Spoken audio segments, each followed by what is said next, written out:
Hello, welcome এনিমস presence 3ds ম্যাক্সের হাতে করি এই প্রোগ্রামটিতে। গত এপিসোডগুলোতে আমরা বেসিক্যালি বেসিক যে বিষয়গুলো 3ds ম্যাক্সের আছে সেগুলো আমরা দেখলাম। তো আজকের এপিসোডে আমরা হচ্ছে লাইন এবং স্প্লাইন টুলের যে ডিটেলস কাজগুলো দেখেছি তার মাধ্যমে আমরা একটা মডেল ক্রিয়েট করব লাইন এবং স্প্লাইনের মাধ্যমে। তো মডেলটা খুবই সিম্পল একটা মডেল, একটা টিকটেক গান। সো চলুন আর দেরি না করে টিকটেক গানটা কিভাবে বানায় দেখে আসি। অ্যাট ফার্স্ট আমাকে যেটা করতে হবে একটা প্লেন ড্র করতে হবে। কজ আমাদের কোনো ইমেজ যদি আমরা বাইরে থেকে আনি, অবশ্যই সেই ইমেজটা আমার 3ds ম্যাক্সে আনার জন্য প্লেন ব্যবহার করতে হবে। সো প্লেন নেওয়ার পর আমি ড্র করলাম প্রথমে প্লেনটা। আমার ইমেজের সাইজ অনুসারে একটা আনুমানিক সাইজ আমি প্লেনের নিব। যদি কোনো প্রবলেম হয় সেক্ষেত্রে আমরা স্কেল করে ঠিক করতে পারি। সো আমার ইমেজটা যেখানে আছে এটা ড্রাগ করে আমি ম্যাক্সে নিয়ে আসবো এবং এই পার্সপেক্টিভ ভিউ থেকে প্লেনের উপরে ছেড়ে দেব। That's it. আমি অবশ্যই বাইরে ছাড়বো না, কারণ যদি বাইরে ছাড়ি তাহলে আমার ভিউ পোর্টে চলে আসবে জিনিসটা। সো আমার প্লেনে ড্রাগ করে প্লেনের উপরে ড্রপ করতে হবে। সো আমি ফ্রন্ট ভিউ থেকে যেহেতু কাজ করব, তাহলে ফ্রন্ট ভিউতে কি আমার এই জায়গায় আমার যে টিকট্যাক যে গানটা, এই গানটা শো করা দরকার। সো এটার জন্য আমাকে ওয়্যার ফ্রেম আছে, এখন ওয়্যার ফ্রেম থেকে চলে যেতে হবে ডিফল্ট শেডিংয়ে। ডিফল্ট শেডিংয়ে এখন আমি দেখতে পাচ্ছি আমার ইমেজটা চলে আসছে। এখন অল্টার ডাব্লিউ দিয়ে বড় করব। দেন আমি মনে করতেছি একটু স্কেল করা প্রয়োজন আছে, সামান্য হালকা স্কেল করি। স্কেল করে ঠিক করলাম। এখন আছে আমাদের কাজ, আমরা লাইন ধরে কাজ করব।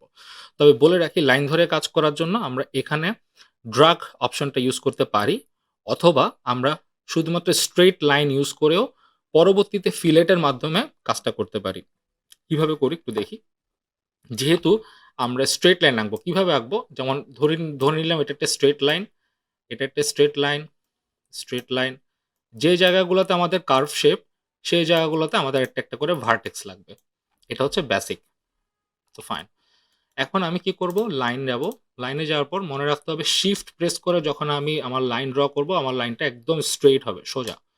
সো আমি এখান থেকে একটা পয়েন্ট নিব এবং স্ট্রেইট শিফট ধরে এই জায়গায় আমার একটা কার্ভ অপশন আছে। সো এই কার্ভ অপশনটা আমার দেখার প্রয়োজন নেই।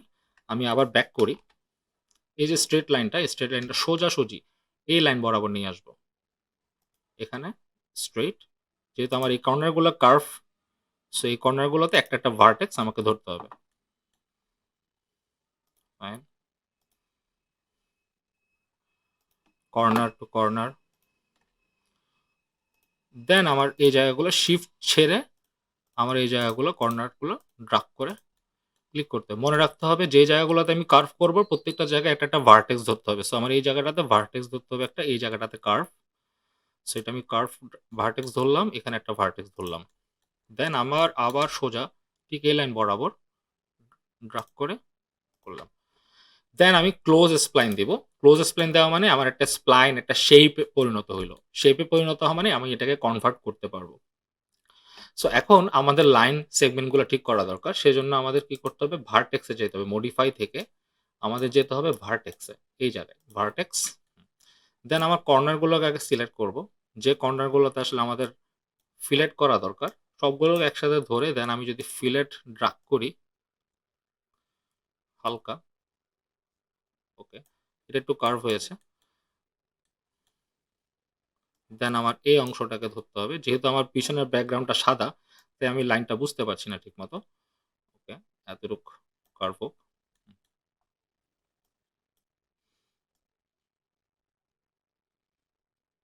ওকে।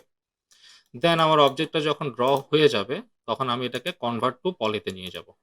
কনভার্ট টু পলিতে নিলে আমরা এটা শেপ দেখতে পাবো এবং দেখতে পাচ্ছি এই জায়গাগুলোতে একটু প্রবলেম হয়েছে। সেই জিনিসটা আমরা ঠিক করতে পারবো চাইলে। যেমন এই কর্নারটা, যেহেতু এই কর্নারটা প্রবলেম, তাহলে আমার এখানে ভার্টেক্স নিশ্চয়ই আছে। সো আমার যদি ভার্টেক্স থাকে তাহলে আমি এই জায়গাগুলোতে স্মুথ করতে পারবো চাইলে আরেকটু, এবং এই ভার্টেক্সগুলোকে ধরে নিয়ে আমি স্মুথ করতে পারবো। আশা করি এখন স্মুথ হয়েছে। ওকে। দেন আমি যেটা করব, আমার এই অবজেক্টের ভিতরেই আমাদের এই রাউন্ড শেপগুলো, এগুলো আমি আলাদা আলাদাভাবে ড্র করব। কারণ হচ্ছে আমাদের এই শেপগুলোকে আমাকে গর্ত করতে হবে, মানে এই জায়গাটাতে একটা হোল করতে হবে। যেহেতু আমার এই জায়গায় একটা হোল আছে, এই জায়গায় হোল আছে। সো আমরা এই কাজটা ২ ভাবে করতে পারি। একটা হচ্ছে শেপ মার্জের মাধ্যমে, আরেকটা হচ্ছে বুলিয়ানের মাধ্যমে। তো কখন আমরা শেপ মার্জের মাধ্যমে করব? দেখেন, যখন আমাদের যে 3D যে অবজেক্টটা আমরা এখন বানাইলাম, একটু আগে যে সেটা শেপ করলাম, সেটার মধ্যে কোনো কানেক্ট বা কোনো এজ নাই। যদি আমাদের এজ না থাকে, যদি কানেক্ট না থাকে কোনো কিছু, তাহলে যখন আমরা শেপ মার্চ করব তখন কি হবে? আমাদের ভার্টেক্স অ্যান্ড ভার্টেক্স ক্রস করবে।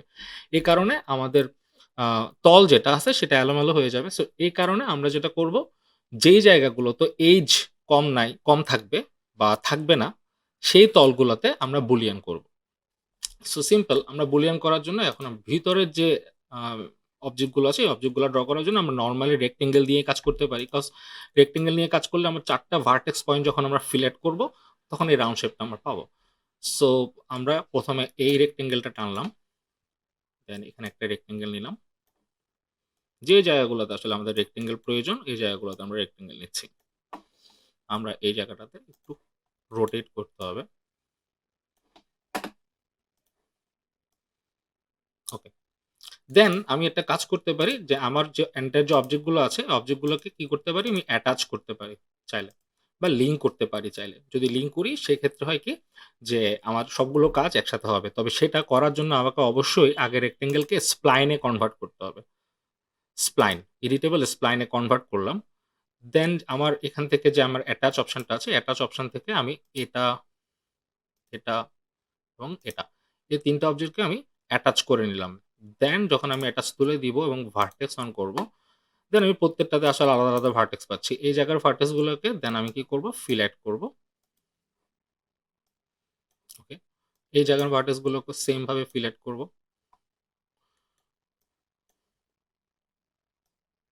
Feel add. খুব ফাস্ট কাজ করার জন্য আসলে এই ধরনের টেকনিকস গুলাই আসলে এপ্লাই করা দরকার। এরপরে হচ্ছে আমার যে ভিতরের যে অবজেক্টটা, এটাকেও তো আমার হোল্ড করতে হবে। কজ এই জায়গায় আমার ট্রিগার আছে। সো এটাকে হোল্ড করার জন্য এবার আমি কি করব? লাইন ধরেই কাজ করতে পারি। লাইন। আগেই বলেছি স্ট্রেইট লাইন ইউজ করার জন্য আমাকে শিফট ইউজ করতে হবে। Corner, corner. যেহেতু আমার এখানে একটা রাউন্ড শেপ আছে, সো এই বরাবর, এই লাইন বরাবর আমি একটা নিব। দেন ওকে। দেখেন আমার এই জায়গাগুলোতে একটা জিনিস দেখতে পাচ্ছি, সেটা হচ্ছে আমার একটা রাউন্ড শেপ আছে। সেই রাউন্ড শেপটা কিভাবে নিব? আমি বলেছি যে ভার্টেক্স ধরে একটা ভার্টেক্স আমি এখানে দিব এবং একটা ভার্টেক্স চাইলে আমি এখানে দিতে পারি। So simple. আমার যেহেতু এখানেও কার্ভ আছে, আমি এই জায়গায় ভার্টেক্স দিব, এই জায়গায় এবং এই জায়গায়। Simple close spline. এখন আমি ক্লোজ স্প্লাইন দেওয়ার পর আমার যে করতে হবে, আমার যে জায়গাগুলোতে ফিলেট করতে হবে, সেই জায়গাগুলো একটু ধরবো। যেমন এটা একটু ফিলেট করতে হবে আমার। সো ফিলেট প্রেস করে দেখেন আমার ফিলেট করার পরও আমার এই অংশটা কিন্তু অনেক উপরে উঠে গেছে। তো সেজন্য কি করতে হবে? আমার যে ভার্টেক্স গুলো আছে সেটাকে ধরে আমি চাইলে y অক্ষ বরাবর এটাকে নিচে নামাতে পারি। সো আমরা এভাবেও ঠিক করতে পারি জিনিসটা। ওকে? That's it. এই জায়গাটাতে একটা কার্ভ আছে। একইভাবে ফিলেট এবং যেভাবে বললাম যে আমি ভার্টেক্স ধরেও কাজ করতে পারি। সো এই জায়গাটাতে হালকা একটা স্মুথনেস ভাব আসছে। দেন এই জায়গাটাতে একটা হালকা ফিলেট করে দিই হালকা। I think so good, looks good. So এরপর কি করব? এটাকে আমি কনভার্ট করে নিব ইরিটেবল পলিতে। পলিতে যখন কনভার্ট করব অবশ্যই এটা একটা তল ক্রিয়েট হবে সিম্পল ভাবে। হুম। সো এটা এখন আমাকে কি করতে হবে? এইগুলোর সাথে এটাকে আমাকে অ্যাটাচ করে নিতে হবে সেম ভাবে। দেন আমার এই জায়গাটাতে অ্যাটাচ আছে, অ্যাটাচ। দেন এটা। ওকে। এখন আমার কাজ হচ্ছে খুব সিম্পল ভাবে প্রত্যেকটাকে ধরে বা আলাদাভাবে না ধরে প্রত্যেকটাকে হচ্ছে কনভার্ট টু পলি।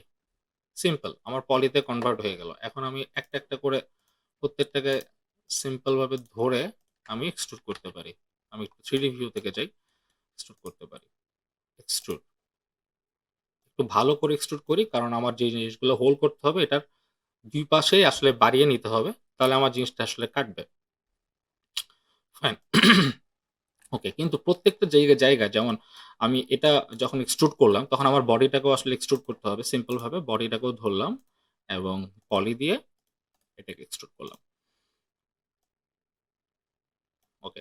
এখন আমি যে প্রবলেমটা আসলে আমরা দেখব এখন সেটা হচ্ছে গিয়ে পিছনে যখন আমরা যাব, আমি এই ছবিটাকে আসলে এখন আ একটু হাইড করে রাখি। হাইড করার জন্য এটার উপরে ক্লিক করে হাইড সিলেকশন দিব। দেখা যাচ্ছে কি প্রতিটা আমার যে অবজেক্ট, প্রতিটা অবজেক্টের পিছনের যে অংশটা, এই অংশটা আসলে নাই হয়ে গেছে। মানে হোল হয়ে গেছে। এই যে অংশটাকে এখন আমার বর্ডার ধরে কাজ করতে হবে। কি আমি এখন ধরবো এখন আমার যে বর্ডার অংশ আছে, ইরিটেবল পলি থেকে বর্ডার। প্রত্যেকটাকে আলাদা, আলাদাভাবে বর্ডার ধরবো। এটা একটা বর্ডার। কন্ট্রোল চেপে এখানে বর্ডার, এখানে বর্ডার। এগুলাকে একসাথে কেন ধরতে পারছি? কারণ আগে আমি এগুলোকে অ্যাটাচ করে ফেলেছিলাম। তাই। দেন আমি যদি ক্যাপ দেই, প্রত্যেকটা আসলে ক্যাপ হয়ে গেছে। ঠিক সেম ভাবে আমার যে বডিটাও আসলে সেম। সো এই জিনিসটা হয় সাধারণত যখন পলি দিয়ে আমরা পেন দিয়ে কাজ করি এবং এটাকে পলিতে কনভার্ট করি। দেন আমার এই যে ক্যাপ। সো সিম্পল আমি এখন কি করব? আমার যেটা আমি হাইড করলাম আমার ছবিটাকে আসলে আমি আনহাইড করব। আনহাইড করার পর আমার যে অবজেক্টগুলো আসলে আমি ড্র করলাম এগুলা ঠিক প্লেসমেন্ট মতো আছে। তো আমার জাস্ট বডিটাকে আমি এটার মতো প্লেস করব। That's it. এখন যেটা করতে হবে, আমার এই অবজেক্টটাকে ধরবো ১ম এ। এই অবজেক্টটাকে ধরার পর মানে মেইন বডিটাকে ধরবো। বডিটাকে ধরার পর আমাকে যেতে হবে বুলিয়ানে। বুলিয়ান সেকশনে ক্লিক করার পর আমার অ্যাড অপারেন্স আসবে। যেহেতু আমি সবকিছুকে একসাথে অ্যাটাচ করে রেখেছি তাহলে একটা ক্লিক করলেই আসলে সবকিছু হোল হয়ে যেতে পারে। তবে আমার এখানে এই ২ টা লেয়ার ধরার পর আমি দেখতে পাচ্ছি যে আমার এটা বর্তমানে আছে ইউনিয়নে। ইউনিয়ন মানে কি? একসাথে থাকা। সো আমারটা ইউনিয়ন লাগবে না, আমারটাকে সাবট্রাক্ট করতে হবে। সাবট্রাক্ট বলতে এই ৩ নাম্বার অপশনটা সাবট্রাক্ট। সাবট্রাক্ট কখন করব? তখন আমি অটোমেটিক্যালি আমার এই অংশটাকে হোল দেখতে পারবো। খুব সিম্পলি আমরা একটা বডি ইজিলি আমরা তৈরি করে ফেলেছি। হোল বডি আমার তৈরি হয়ে গেছে। সো হোল বডি তৈরি হওয়ার পর এখন আমার ভেতরের যে এন্টার যে অবজেক্ট গুলো থাকে যে আমার ট্রিগার এবং আমার উপরের এই অংশটাতে যে একটা আ আ বলের মতো আছে, ঠিক সেইম প্রসেসে আমরা এই কাজটা করব এবং খুব ইজিলি আমরা গানটা তৈরি করতে পারব। সো যারা আমার সাথে ট্রাই করছেন, I think so যে আপনারা খুব ইজিলি গানটা তৈরি করতে পারবেন। সো আজকের টিউটোরিয়ালটা এটাই। আশা করছি আজকের টিউটোরিয়ালে আপনারা একটা টিকটক গান তৈরি করতে পারবেন। বেসিক্যালি বিগিনার যারা আছে তাদের জন্য খুব হেল্পফুল একটা টিউটোরিয়াল হবে আমি বলে মনে করছি। So thank you. আর যদি ভালো লেগে থাকে টিউটোরিয়ালটা অবশ্যই সাবস্ক্রাইব করবেন। ধন্যবাদ।